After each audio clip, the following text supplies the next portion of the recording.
Dear students, अस्सलाम वालेकुम। उम्मीद करता हूँ कि आप सब खैरियत से होंगे। ओ लेवल्स अकाउंटिंग में हमारा चैप्टर है जिसका नाम है इनकम्प्लीट रिकॉर्ड्स यानी सिंगल एंट्री सिस्टम। आज हम इसमें बात करेंगे मार्जिन और मार्कअप के बारे में। वैसे तो हम इसे पहले भी 2-3 क्लासेस में मुख्तसर तौर पर डिस्कस कर चुके हैं। आज हम इसे तफसीली तौर पर डिस्कस करने जा रहे हैं और ये जो कॉन्सेप्ट है ये आगे आपके रेशो के चैप्टर में भी आमतौर पर इस्तेमाल किया जाता है। कॉन्सेप्ट ऑफ मार्जिन और कॉन्सेप्ट ऑफ मार्कअप, ये मार्जिन से क्या मुराद है? Margin is the gross profit expressed as a percentage of the selling price. Margin का मतलब ये है कि आपके पास जो भी ग्रॉस प्रॉफिट आया ना, उस ग्रॉस प्रॉफिट को आप अमाउंट में नहीं बल्कि परसेंटेज की फॉर्म में शो करते हैं। लेकिन वो जो परसेंटेज आप निकालते हैं वो किसकी बुनियाद पर निकालते हैं? वो आप सेल्स की बुनियाद पर यानी सेलिंग प्राइस की बुनियाद पर आप अपनी परसेंटेज को कैलकुलेट करते हैं। यानी आप ये कहते हैं कि मेरी जो भी सेल्स है मैं अपनी सेल्स के मुताबिक ही अपना प्रॉफिट कैलकुलेट करूंगा। यानी सेलिंग प्राइस को आप बेस बना लेते हैं, जिसकी बुनियाद पर हम कैलकुलेट कर रहे हैं वो हमारी बन जाती है बेस। तो ग्रॉस प्रॉफिट मार्जिन या मार्जिन जो है, ग्रॉस प्रॉफिट मार्जिन भी कह सकते हैं इसे आप, और इसे हम मार्जिन भी कह सकते हैं। मतलब एक ही, मार्जिन में हम अपने प्रॉफिट को रिप्रेजेंट करते हैं किसकी बुनियाद पर? सेल की बुनियाद पर, as a percentage of sale यानी सेलिंग प्राइस। जो भी सेलिंग प्राइस है उसकी बुनियाद पर आप अपने प्रॉफिट को रिप्रेजेंट करते हैं। तो इस सूरत में मार्जिन का एक छोटा सा फॉर्मूला बनता है। ग्रॉस प्रॉफिट मार्जिन का है या मार्जिन का है, फॉर्मूला क्या बनता है? जो भी आपका ग्रॉस प्रॉफिट होगा, ग्रॉस प्रॉफिट मालूम कर रहे हैं यानी ग्रॉस प्रॉफिट को एक्सप्रेस कर रहे हैं as a percentage of selling price. Selling price यानी सेल से डिवाइड कर रहे हैं। ग्रॉस प्रॉफिट को डिवाइड कर देते हैं किससे? सेल से, एंड देन मल्टीप्लाई बाय 100। तो इससे आपको ये पता चल जाता है कि जो भी मेरी सेल्स है, इस सेल्स में मेरा मार्जिन कितना है यानी मेरा प्रॉफिट कितने परसेंट है, ये मालूम हो जाता है। किसकी बुनियाद पर प्रॉफिट मालूम कर रहे हैं आप? अपना सेल्स की बुनियाद पर। ये है margin. Concept of markup, markup is the gross profit as a percentage of cost price. बिल्कुल सेम डेफिनेशन है, बस यहां पर आखिर में सेलिंग प्राइस था, यहां पर क्या है? Cost price. यानी मार्कअप में जो भी आप अपना प्रॉफिट कैलकुलेट करते हैं, यानी प्रॉफिट जो बुनियाद बनाते हैं प्रॉफिट की, वो बुनियाद क्या बनाते हैं आप? अपनी कॉस्ट प्राइस। यानी कहते हैं कि कॉस्ट प्राइस की बुनियाद पर ही हम अपना प्रॉफिट कैलकुलेट करेंगे। यहाँ पर सेलिंग प्राइस की बुनियाद पर प्रॉफिट कैलकुलेट कर रहे थे, यानी सेल्स को आपने बेस बनाया था। यहाँ पर कह रहे हैं हम सेल्स को बेस नहीं बनाएंगे, हम यहाँ पर अपनी कॉस्ट प्राइस को बेस बनाएंगे। ज़्यादा आसान होता है, जितनी मेरी कॉस्ट होगी उसी के ऊपर प्रॉफिट लगाऊंगा और उसी के मुताबिक अपनी सेल्स कैलकुलेट यानी अपना प्रॉफिट कैलकुलेट करूंगा। तो यहाँ पर जो आपकी बेस है वो बेस बेसिकली क्या है? Cost price. तो फॉर्मूला क्या बनेगा मार्कअप का? ग्रॉस प्रॉफिट वैसे ही रहेगा, यहाँ पर भी ग्रॉस प्रॉफिट था, यहाँ पर भी ग्रॉस प्रॉफिट है, बस यहाँ पर परसेंटेज किसकी बुनियाद पर थी? सेलिंग प्राइस, यानी सेल से आप अपनी परसेंटेज कैलकुलेट कर देते। जबकि यहाँ पर जो आपकी परसेंटेज होगी वो क्या हो जाएगी? कॉस्ट प्राइस, और कॉस्ट प्राइस को हम कहते हैं कॉस्ट ऑफ सेल्स। वही एक ही बात है। तो दोनों फॉर्मूलाज में डिफरेंस क्या है? बस यहाँ पर बेस क्या है? आपकी सेल है, और यहाँ बेस क्या है? आपकी कॉस्ट ऑफ सेल्स है। ठीक, चलिए अब जरा इसकी वर्क एग्जाम्पल देखते हैं, यानी कि वैल्यूज रखकर देखते हैं, बात समझ में आएगी। फिलहाल हम बात कर रहे हैं आपसे सिर्फ किसके बारे में? मार्जिन के बारे में। मैं अज्यूम करता हूं कि मुझे दो चीज़ें दी गई हैं। सेल्स गिवन है $1,00,000 की, और ग्रॉस प्रॉफिट गिवन है $20,000 का। ये दो चीज़ें मेरे सवाल में गिवन है। मुझे मालूम करना है मार्जिन यानी ग्रॉस प्रॉफिट मार्जिन। यानी प्रॉफिट तो मुझे पता है $20,000 का मुझे प्रॉफिट हुआ है, मैं ये मालूम करना चाहता हूँ ये प्रॉफिट कितने परसेंट है। परसेंटेज में पता होना चाहिए कि भाई कितने परसेंट मैंने प्रॉफिट कमाया। डॉलर की सूरत में नहीं, मुझे परसेंटेज में पता होना चाहिए। ठीक, तो अभी अभी हमने मार्जिन का पीछे फॉर्मूला देखा। मार्जिन का फॉर्मूला क्या है? Gross profit divide by sales multiply by 100। तो ग्रॉस प्रॉफिट कितना है? 20,000। सेल्स कितनी है? 1,00,000। इन दोनों को डिवाइड कीजिए, ऊपर ग्रॉस प्रॉफिट आएगा, नीचे सेल्स आएगी, और फिर 100 से मल्टीप्लाई कर दीजिए। वैल्यू स्प्लिट की, 20,000 ग्रॉस प्रॉफिट था, सेल। इसको सॉल्व कीजिए तो आंसर आता है कितना? 20%। यानी जो मेरा मार्जिन है वो है 20%। क्या मतलब है इसका? मतलब ये है कि सर जो भी आपकी जो सेल है ना, सेल में जो आपका प्रॉफिट है वो कितने परसेंट है? वो 20%। इस सेल के अंदर ऑलरेडी इंक्लूड है आपका प्रॉफिट कितने परसेंट? 20%। ठीक, अच्छा अब जो बता रहा हूं ना उसको माइंड में रख लीजिएगा। मार्जिन में आपने अपना प्रॉफिट किसकी बेस पर कैलकुलेट किया, किसकी बुनियाद पे अपना प्रॉफिट निकाला है, यानी बेस किसको बनाया? बेस मतलब जो डिनोमिनेटर में। सर मार्जिन में आपने अपना बेस बनाया है सेल्स को। याद रखिएगा भाई छोटी सी बात, जिस चीज को आप बेस बनाते हैं वो बेस होती है आपकी 100%। जिस चीज को भी हम बेस बना लें वो बेस हो जाती है हमारी 100%। तो यहां पर आपने बेस बनाया किसको? सेल्स को। इसका मतलब कि हमारी जो सेल्स होगी वो होगी 100%। प्रॉफिट कितने परसेंट आया? मार्जिन मतलब profit percentage. Sir profit percentage हमारा आया है 20%, तो मैं यहां मार्जिन लिख सकता हूं अपना 20%। यानी जो मेरी सेल्स है वो तो 100% है। ये सवाल में गिवन नहीं होगा, ये आपको इस लफ्ज से पता चलेगा, मार्जिन के लफ्ज से। मार्जिन में आपकी बेस क्या होती है, सेल होती है। जो सेल होगी वो 100%, ओ सॉरी जो बेस होगी वो 100%। अब बेस में अगर मैंने अंडा रख दिया तो अंडा हो जाएगा 100%। अगर मैंने बेस में चप्पल रख दी तो चप्पल हो जाएगी 100%। जो चीज़ बेस में है वो चीज़ है 100%, जिस पर आप कैलकुलेशन कर रहे हैं, जिसको आप बुनियाद बना रहे हैं। ठीक है, जैसे मिसाल के तौर पर मैं आपका एक टेस्ट कंडक्ट करता हूँ और कहता हूँ कि भाई टेस्ट के जो मार्क्स हैं वो 100 मार्क्स है, यानी जो आपकी जो बेस है, जो आपका टारगेट है वो 100 मार्क्स। अब इस 100 मार्क्स की बुनियाद पर आपको मार्क्स दिए जाएंगे, इस 100 मार्क्स की बुनियाद पर, है ना, ये होगा, इसी की बुनियाद पर आपको नंबर मिलेंगे।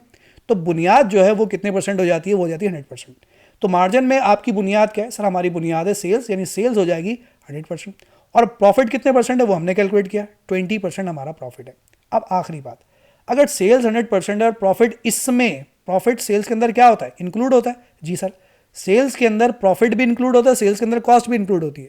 तो सर सेल्स अगर आपकी 100% है और इसमें प्रॉफिट अगर 20% शामिल है तो सर मेरी कॉस्ट कितने परसेंट होगी। तो 20% को इसमें से निकाल दीजिए, ऐड मत कर दीजिए, निकाल दीजिए, तो आपको आपकी कॉस्ट पता चल जाएगी। कॉस्ट ऑफ सेल्स होगी कितनी बनती है, 80%। ठीक है भाई, अब कुछ और चीज़ों को हम लेकर आगे चलते हैं। मिसाल के तौर पर अब मुझे मालूम करनी है कॉस्ट ऑफ सेल्स। मेरे पास दो चीज़ें तो हैं, सेल्स भी मुझे पता है, ग्रॉस प्रॉफिट भी मुझे पता है, मुझे मालूम करनी है अपनी कॉस्ट ऑफ सेल्स। हालांकि इन दोनों को माइनस करके भी कॉस्ट ऑफ सेल्स आ सकती है, लेकिन हम एक कॉन्सेप्ट को समझना है, कॉस्ट ऑफ सेल्स मालूम करने का कॉन्सेप्ट। कॉस्ट ऑफ सेल्स अगर मुझे मालूम करनी है, क्या मालूम करनी है मुझे, कॉस्ट ऑफ सेल्स मालूम करनी है, तो उसके लिए तरीक़ेकार क्या होगा, यहाँ गौर से समझिएगा। जो वैल्यू गिवन है वो लिख लीजिए। सर मेरे पास तो सेल्स भी है, मेरे पास तो प्रॉफिट भी है, तो दोनों में से जो चाहे रख लीजिए। सपोज कीजिए मैं यहाँ पर रखने जा रहा हूँ सेल्स। ठीक है, मैंने यहाँ पर रखी है सेल्स, ये 1 लाख क्या रखी मैंने यहाँ पर, सेल्स। जो कोई भी एक वैल्यू इनमें से गिवन है, कोई एक वैल्यू तो गिवन होगी ना। कॉस्ट ऑफ सेल्स मुझे मालूम करनी है, वो तो गिवन ही नहीं है, तो कॉस्ट ऑफ सेल्स मुझे मालूम करनी है। अगर कॉस्ट ऑफ सेल्स मालूम करनी है तो कॉस्ट ऑफ सेल्स को छोड़कर उसके अलावा इन दोनों में से कोई भी एक वैल्यू यहाँ पुट कर दीजिए, जो भी वैल्यू आपके पास है। माइक हिल गया भाई। मैंने अज्यूम किया कि मेरे पास सेल्स मौजूद है, अज्यूम किया मैंने, हालांकि प्रॉफिट भी रख सकता हूँ, लेकिन मैं सेल्स से कैलकुलेट करवा रहा हूँ। सेल्स कितनी है, $1 लाख। आपने क्या रखा ऊपर, सेल्स रखा। जो वैल्यू आपने ऊपर रखी है, जिसकी वैल्यू आपने ऊपर रखी है, नीचे डिनोमिनेटर में उसी की परसेंटेज लेकर आ जाइए। ये बहुत इंपॉर्टेंट पॉइंट है भाई। सर मैंने ऊपर रखा है सेल्स को, ये $1 लाख जो है सेल्स है, ये वैल्यू रखी है ना डॉलर में, इसके नीचे सेल्स की ही परसेंटेज लेकर आ जाइए। सेल्स की परसेंटेज कितनी है, 100, तो वो नीचे लेकर आ गए। ठीक है, ऊपर वैल्यू, नीचे उसी की परसेंटेज, और मल्टीप्लाई कर दीजिए उससे जो मालूम करना है। क्या मालूम करना है हमें, कॉस्ट ऑफ सेल्स। तो कॉस्ट ऑफ सेल्स कितने परसेंट है, 80%। तो इसे मल्टीप्लाई कर दीजिए 80% से, आप देखेंगे कि आपके पास आंसर कितना आता है, $80,000। यानी कॉस्ट ऑफ सेल्स बन जाती है $80,000। आप चाहे तो सिंपली देख सकते हैं, सेल की $1 लाख की, $1 लाख में 20,000 मेरा क्या है, प्रॉफिट है। अगर $1 लाख में से 20,000 मेरा प्रॉफिट है तो बाकी मेरी क्या होगी, कॉस्ट होगी। तो कॉस्ट कितनी आ गई, $80,000। तो कॉस्ट ऑफ सेल्स हमारी कितनी बन जाती है भाई, $80,000। अब मैं कॉस्ट ऑफ सेल्स दूसरे तरीके से कैलकुलेट कर रहा हूँ। आपने बोला सर आपने यहाँ सेल क्यों रखी, प्रॉफिट भी तो रख सकते थे। जी बिल्कुल रख सकता था। अब मैं आपको प्रॉफिट रख के कैलकुलेट करवाता हूँ। तो देखिए कॉस्ट ऑफ सेल्स के लिए अब मैंने ऊपर क्या रख दिया, ग्रॉस प्रॉफिट। ग्रॉस प्रॉफिट कितना है, 20,000। जो वैल्यू आपने ऊपर रखी है उसके नीचे उसी की परसेंटेज लेकर आ जाइए। प्रॉफिट कितना है आपका, 20,000। तो प्रॉफिट परसेंटेज कितना है, 20। तो डिनोमिनेटर में क्या आ जाएगा, 20। जो वैल्यू ऊपर, नीचे उसी की परसेंटेज, किसी और की नहीं, उसी की परसेंटेज, और देन मल्टीप्लाई करना है उस परसेंटेज से जो मालूम करना है। क्या मालूम करना है मुझे, कॉस्ट ऑफ सेल्स। और कॉस्ट ऑफ सेल्स कितने परसेंट है, 80%। तो इसे मल्टीप्लाई कर दीजिए 80% से, मल्टीप्लाई करके देखेंगे आंसर वही आएगा आपके पास, कॉस्ट ऑफ सेल्स का 80,000। यानी सेल्स गिवन है तो सेल्स से भी कॉस्ट ऑफ सेल्स आ सकती है, अगर प्रॉफिट गिवन है तो प्रॉफिट से भी कॉस्ट ऑफ सेल्स आ सकती है। बस कॉन्सेप्ट समझना है, जो वैल्यू ऊपर रख रहे हैं नीचे उसी की परसेंटेज से डिवाइड कीजिए और मल्टीप्लाई कीजिए उससे जो मालूम करना है। ठीक, अच्छा भाई, अब मैं मालूम करने जा रहा हूं, सपोज कीजिए सेल्स। हालांकि सेल्स मुझे पता है $1 लाख, लेकिन मैं ऐसे ही आपसे कहता हूं कि भाई सेल्स मालूम करके दिखाइए। सपोज ये नहीं है मेरे पास ये डाटा दिया हुआ है, मुझे सेल्स मालूम करके दिखाइए। अब मेरे पास सेल्स मालूम करने के लिए सपोज कीजिए मेरे पास, मैंने ऊपर क्या रखा, अभी कॉस्ट, कोई एक वैल्यू रखनी है मुझे ऊपर, सेल्स मालूम करनी है, सेल्स मिसिंग है। अभी इन दोनों में से कोई एक वैल्यू होनी चाहिए। अज्यूम किया कि मेरे पास कॉस्ट ऑफ सेल्स मौजूद है। कॉस्ट ऑफ सेल्स कितनी है सर, ये आपने अभी कैलकुलेट की है, $80,000। अब मैंने ऊपर कॉस्ट ऑफ सेल्स रखा। ठीक है, क्या मालूम करने जा रहा हूं मैं, सेल्स, और ऊपर मैंने क्या रखा है, कॉस्ट ऑफ सेल्स। अगर मैंने ऊपर कॉस्ट ऑफ सेल्स रखा है तो नीचे कॉस्ट ऑफ सेल्स की ही परसेंटेज आनी चाहिए। तो कॉस्ट ऑफ सेल्स की परसेंटेज कितनी है, 80%। जो वैल्यू ऊपर, नीचे उसी की परसेंटेज। ठीक है भाई, मल्टीप्लाई करना है उससे जो मालूम करना है। क्या मालूम करना है आपको? सेल्स। तो सेल्स कितने परसेंट है? सेल्स 100%। इसे सॉल्व कीजिए, देखिएगा आपके पास सेल्स का आंसर कितना आएगा? $1,00,000। ठीक है सर, आपने ऊपर कॉस्ट रख के सेल कैलकुलेट की तो बेईमानी की, प्रॉफिट रख के कैलकुलेट करके बताइए ना सेल्स, फिर समझ में आएगा। चलो भाई, अब मैं सेल्स मालूम करने जा रहा हूँ किसकी मदद से? प्रॉफिट से। यानी मैं अज्यूम कर रहा हूँ कि मुझे सेल्स मालूम करनी है, इन दोनों में से कोई एक वैल्यू होनी चाहिए। पहले मैंने कॉस्ट ऑफ सेल्स को अज्यूम किया था, अब मैं अज्यूम करता हूँ कॉस्ट ऑफ सेल्स नहीं है, मेरे पास ग्रॉस प्रॉफिट का मार्जिन यानी ग्रॉस प्रॉफिट मौजूद है। तो ग्रॉस प्रॉफिट कितना है? 20,000। अगर आपने ऊपर ग्रॉस प्रॉफिट रखा है तो नीचे ग्रॉस प्रॉफिट की ही परसेंटेज से डिवाइड कीजिए, यानी मार्जिन से डिवाइड कीजिए। तो ग्रॉस प्रॉफिट की परसेंटेज कितनी है? 20। तो डिवाइड किया मैंने 20 से, क्योंकि मैंने ऊपर प्रॉफिट रखा है तो डिवाइड करूंगा प्रॉफिट की परसेंटेज से। मल्टीप्लाई करेंगे उससे जो मालूम करना है। क्या मालूम करना है? सर हमें सेल्स मालूम करनी है, और सेल्स कितने परसेंट है? सेल्स 100% है। तो 100 से इसे मल्टीप्लाई कीजिए, देखिए आपके पास वही सेल्स आएगी $1,00,000। यानी किसी भी तरीके से सेल कैलकुलेट करूं आंसर एक ही आएगा, किसी भी तरीके से कॉस्ट ऑफ सेल्स कैलकुलेट करूं आंसर एक ही आएगा। तो मार्जिन के कॉन्सेप्ट को अच्छे तरीके से माइंड में बिठा लीजिए। अब हम चलते हैं मार्कअप के ऊपर। ठीक है, मार्कअप में जो आपकी कॉस्ट होती है वो हो जाती है 100%। ठीक है, मार्कअप के लिए फॉर्मूला क्या है? ये मार्कअप का फॉर्मूला लिखता हूं। ग्रॉस प्रॉफिट ऊपर आ जाएगा, नीचे आ जाएगी cost of sales, then multiply by 100। तो ग्रॉस प्रॉफिट कितना गिवन है आपके पास? 20,000। ठीक है, 20,000 divide by cost of sales कितनी है? 80,000, देन मल्टीप्लाई बाय 100। सॉल्व करेंगे आप इसे तो आपके पास आंसर आ जाएगा 25%। पीछे प्रॉफिट रेट था 20%। क्यों? क्योंकि पीछे जो हमने कैलकुलेशन की थी वो सेल्स की बुनियाद पर कैलकुलेट की थी, अभी जो हम अपना प्रॉफिट कैलकुलेट कर रहे हैं वो कॉस्ट की बुनियाद पर कैलकुलेट कर रहे हैं। ठीक है, तो कॉस्ट की बुनियाद पर जब अपना प्रॉफिट कैलकुलेट कर रहे हैं तो उसका रेट क्या आ रहा है? 25% आ रहा है। ठीक है भाई, अब यहां जो बता रहा हूं वो समझ लीजिए।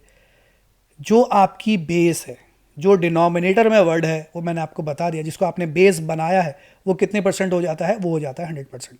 तो मार्कअप में हमने किसको अपनी बेस बनाया हुआ है? सर मार्कअप में आपने कॉस्ट को अपनी बेस बनाया था। ये फॉर्मूले में, इसके डेफिनेशन में लिखा हुआ है कि मार्कअप में हम अपना प्रॉफिट जो है वो कॉस्ट की बुनियाद पर कैलकुलेट करते हैं, यानी बेस बनाते हैं कॉस्ट को। जब कॉस्ट को बेस बनाया तो कॉस्ट आपकी कितने परसेंट हो जाएगी? कॉस्ट ऑफ सेल्स हो जाएगी आपकी 100%। ठीक है, प्रॉफिट परसेंटेज कितना? वो आपने कैलकुलेट किया 25%, ये आपने कैलकुलेट किया। अगर कॉस्ट 100% है और प्रॉफिट 25% है तो सेल्स कितने परसेंट होगी? इन दोनों को माइनस करेगा? तो इसका जवाब है नहीं।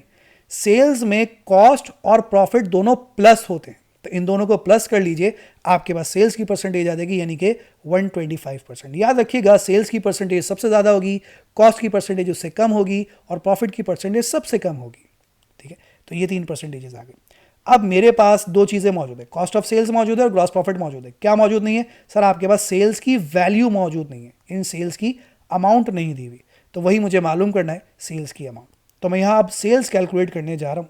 अब सेल्स मालूम करने के लिए मुझे इन दोनों में से कोई एक अमाउंट चाहिए, कोई एक अमाउंट लाजमी चाहिए, या तो कॉस्ट ऑफ सेल्स की अमाउंट चाहिए या मार्कअप की अमाउंट चाहिए, यानी प्रॉफिट की अमाउंट चाहिए।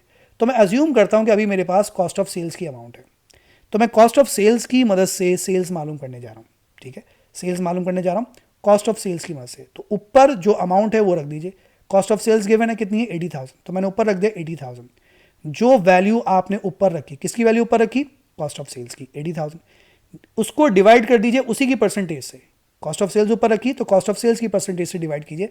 कॉस्ट ऑफ सेल्स की परसेंटेज कितनी? 100 से डिवाइड कर दीजिए और मल्टीप्लाई कर दीजिए उससे जो मालूम करना है। क्या मालूम करना है? सेल्स से। तो सेल्स की परसेंटेज कितनी है? 125। तो इसे मल्टीप्लाई कर देंगे आप 125 से, सॉल्व करेंगे तो आपके पास सेल्स की वैल्यू आ जाएगी $1,00,000। और आप देखें कि $80,000 का माल था, 20,000 अगर आप इसे प्रॉफिट रखेंगे, इस पर 20,000 प्रॉफिट रखकर जब बेचेंगे तो जाहिर सी बात है $1,00,000 में बेचेंगे, तो आपकी सेल कितनी हो गई? $1,00,000।